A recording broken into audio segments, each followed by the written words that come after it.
Muito boa tarde, meus caros irmãos e irmãs, filhos queridos de Nossa Senhora.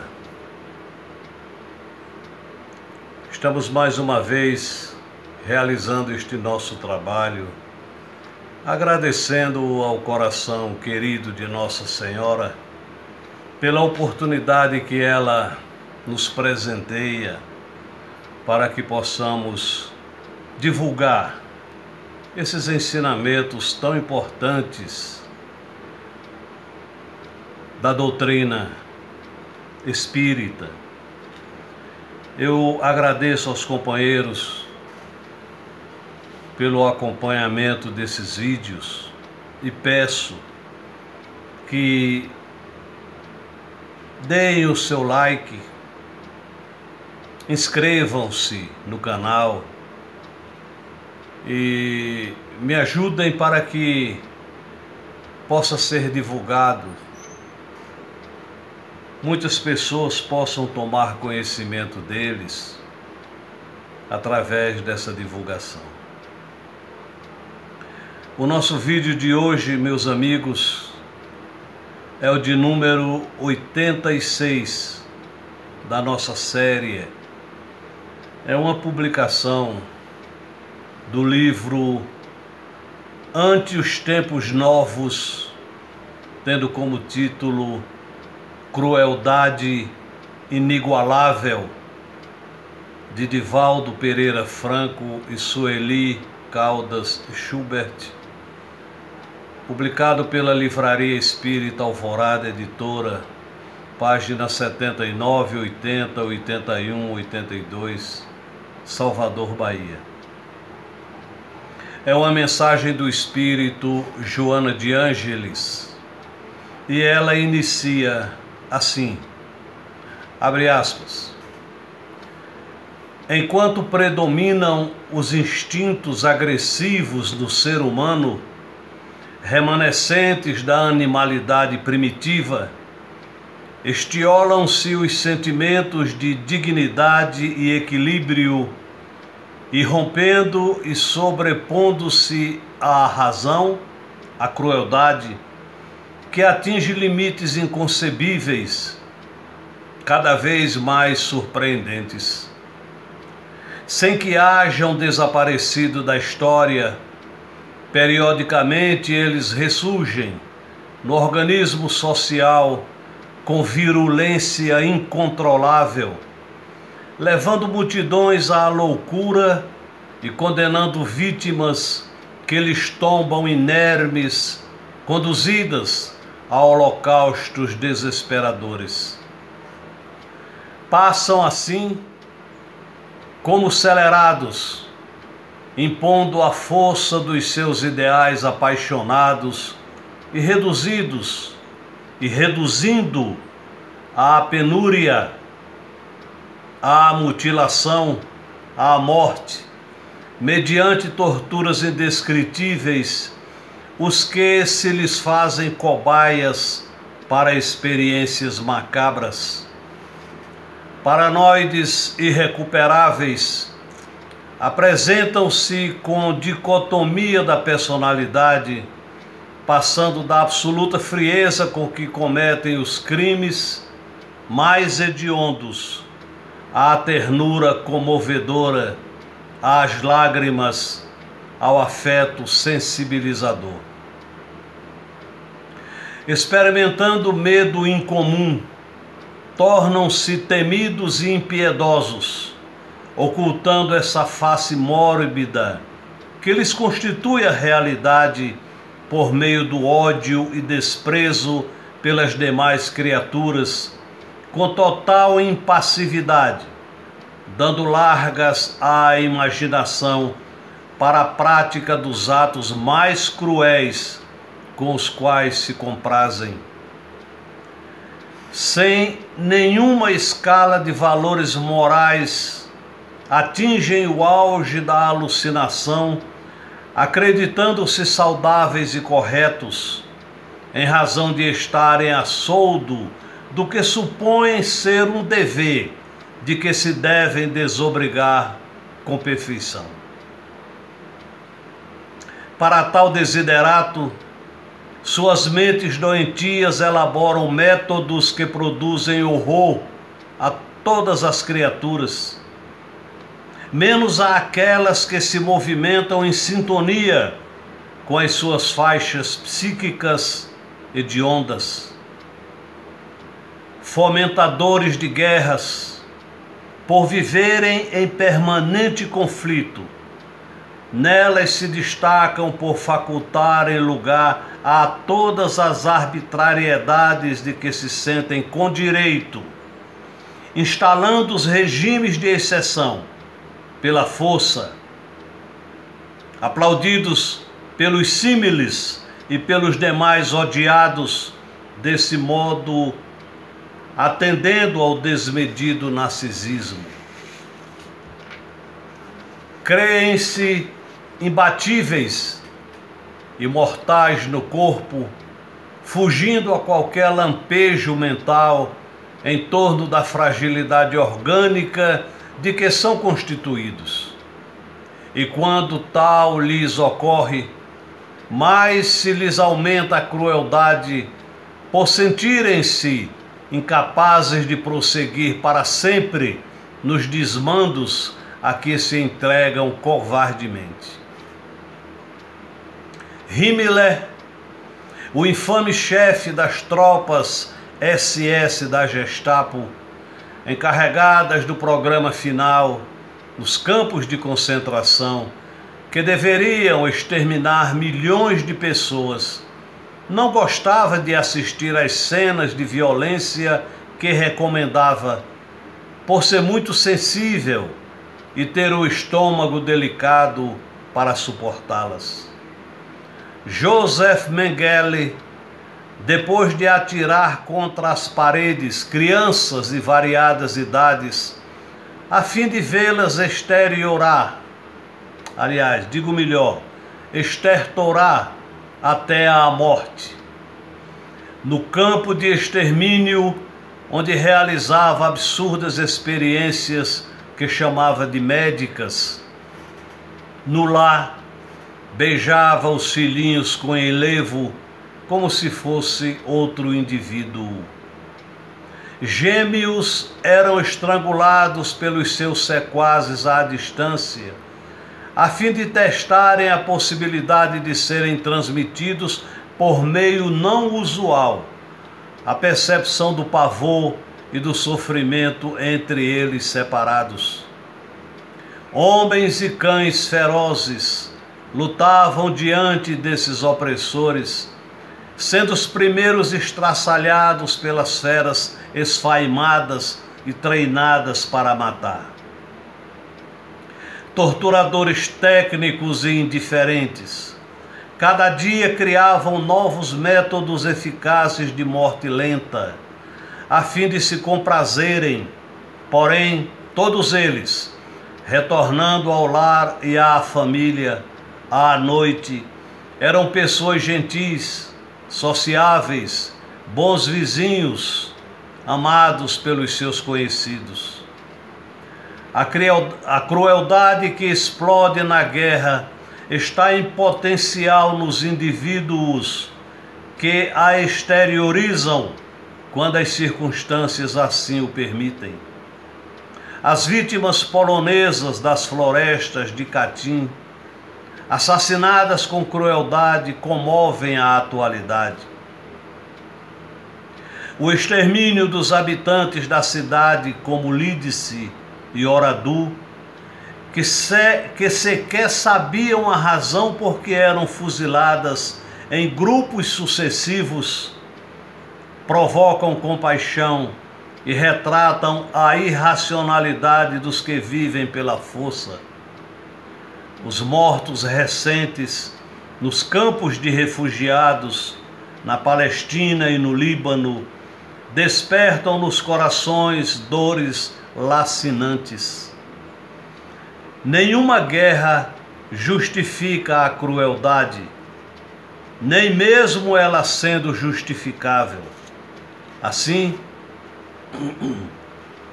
no futuro, impiedades tais, nunca mais. Dia virá, no qual o silêncio dos holocaustos gritará aos ouvidos do homem sobre a necessidade de este abandonar o uso da força perversa, mudando de comportamento. O mártir da cruz, há mais de 2000 anos, por amor, perdoou os que o mataram, ensinando às vítimas dos tempos futuros, a partir de então, a fazer o mesmo. Página sombria da história, que ainda se repete, há de desaparecer da terra em breve. E para que isto aconteça, unam-se todos os homens no amor e no respeito ao próximo, vencendo em definitivo as forças mentais perversas, geradoras da crueldade que a todos desgraça. Fecha aspas, Joana de Ângeles. E um alerta que nos vem do plano espiritual através do instrutor Emmanuel, com o título de Na Terra e no Além, do livro Religião dos Espíritos, publicado pela Federação Espírita Brasileira, psicografia de Francisco Cândido Xavier, página 6566, Rio de Janeiro, RJ. E o instrutor querido Emmanuel inicia assim, abre aspas, interessado em desfrutar vantagens transitórias no imediatismo da existência terrestre, quase sempre o homem aspira à galhardia de apresentação e a porte distinto, elegância e domínio no quadro social em que se expressa. Entretanto, conduzido à esfera superior pela influência renovadora da morte, identifica as próprias deficiências na tela dos compromissos inconfessáveis a que se junge e implora da providência divina determinados favores na reencarnação que envolvem de perto o suspirado aprimoramento para a vida maior. É assim que cientistas famosos, a emergirem da crueldade, rogam encarceramento na idiotia. Políticos hábeis que abusaram das coletividades a que deviam proteção e defesa, suplicam inibições cerebrais que os recolocam a precioso ostracismo. Administradores dos bens públicos que não hesitaram em esvaziar os cofres do povo a favor da economia particular, solicitam raciocínio obtuso que lhes entrave a sagacidade para o furto aparentemente legal. Criminosos que brandiram armas contra os semelhantes requisitam braços mutilados, assinando aflitivas sentenças contra si mesmos. Suicidas que menosprezaram as concessões do Senhor, atendendo a deploráveis caprichos, recorrem a organismos quebrados ou violentados no berço para repararem as faltas cometidas contra si mesmos. Tribunos da desordem pedem os embaraços da gaguez. Artistas que se aviltaram, arrastando emoções alheias às monstruosidades da sombra, invocam a internação na cegueira física. Caluniadores eminentes que não vacilaram no insulto ao próximo requerem o martírio silencioso dos surdos mudos. desportistas eméritos e bailarinos de prol, que envelheceram os dons recebidos da natureza, exoram nervos doentes e glândulas deficitárias, que os segreguem à distância de novas quedas morais. Traidores que expuseram corações respeitáveis no pelourinho da injúria, demandam a própria detenção no cárcere dos paralíticos. Mulheres que desertaram da excelsa missão feminina, a se prostituírem na preguiça e na delinquência, solicitam moléstias ocultas que lhes impeçam a expansão do sentimento enfermiço. A expoentes da beleza e da graça, que corromperam a perfeição corpórea, convertendo-a em motivo para transgressões lamentáveis, requestram longos estágios em quadros penfigosos que lhes desfigurem a forma, de modo a espiarem nas chagas da presença inquietante as culpas ominosas que lhes agoniam os pensamentos. Ajudai-vos assim, buscando no auxílio constante aos outros o pagamento facilitado das dívidas do pretérito, porquanto amanhã sereis na espiritualidade as consciências que somos hoje, abertas à fiscalização da verdade, com a obrigação de conhecer em nós mesmos a ulceração da treva e a carência da luz. Nosso Senhor Jesus Cristo, com aquela sabedoria infinita conquistada durante milênios e milênios, Ele nos legou ensinamentos iguais a este. A semeadura é livre, mas a colheita é obrigatória. Assim como fizeres, assim encontrarás. Meus queridos irmãos, nós somos abençoados por termos em nossas mãos ensinamentos como estes, que têm a finalidade de nos alertar para que possamos produzir em nós e seguir essas leis absolutas e eternas, o respeito a essas leis, porque muita gente ainda se engana, achando que comete o erro, se arrepende, pede perdão e está tudo certo. E não funciona assim. A lei divina não é burra.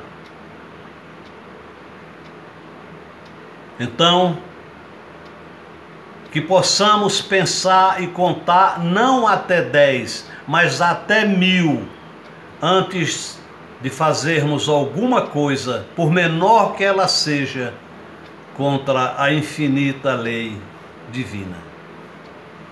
Nosso Senhor Jesus Cristo, como nós falamos anteriormente, com aquela sabedoria crística que ele tinha e hoje tem muito mais, ele resumiu os 10 mandamentos da lei de Moisés em 2. Amar a Deus acima de todas as coisas e ao teu irmão, ao teu próximo, como a ti mesmo. Se a humanidade fizesse isso, esta terra seria um paraíso. já teria conquistado essa posição há bastante tempo. Essas doenças que surgem de quando em quando na história da humanidade, isso não é castigo divino, não. Deus não castiga ninguém. Isso é produto do procedimento do homem, dos pensamentos do homem, das obras do homem, e por que não dizer das nossas obras, dos nossos pensamentos, dos nossos procedimentos. Com essa energia negativa que geramos, nós impregnamos essa atmosfera e respiramos toda a maldade que jogamos contra ela. E o homem não sabe disso, ou pelo menos não quer saber, porque o seu pensamento está totalmente direcionado aos vícios, aos prazeres, a tudo que a matéria tem a lhe oferecer para gozar a vida enquanto é tempo, como muitos dizem. E o caminho não é este. Nosso Senhor Jesus Cristo já nos alertava há mais de 2000 anos. Eu sou o caminho, eu sou a verdade, eu sou a vida. E o homem faz isso não por outro motivo, por ser mau, por ser essencialmente mau. O espírito humano não é mau. O espírito humano não é essencialmente mau, ele é ignorante. E a ignorância gera trevas. E somente o conhecimento é a única arma que tem a capacidade de destruir a ignorância, consequentemente, as trevas. Porque o que são as trevas? O que é a sombra? A ausência de luz. Conhecereis a verdade, já dizia ele, o grande mestre, e a verdade vos libertará. Tudo o que estamos passando hoje, meus irmãos, e o que os nossos antepassados passaram. E quem são os nossos antepassados? Somos nós também. Nós estávamos lá, passando por aquelas epidemias, vivendo aquelas epidemias como a que estamos vivendo hoje. Não é castigo de Deus, não. Isso é os frutos da semeadura do ser humano. Quem semeia, colhe. No livro A Grande Síntese, de autoria do ilustre Pietro Ubaldi, o Espírito, sua voz, tem uma frase que resume tudo isso que eu acabei de falar. Diz sua voz: se a terra é um inferno, é porque vós sois os demônios. Tornai-vos anjos, e ela será um paraíso. Nós ficamos por aqui, nobres e queridos irmãos, desejando um Natal cheio de paz, de luz, e que esse ano novo que se aproxima traga para cada um de vós a luz da esperança, a paz de coração, as realizações, as conquistas,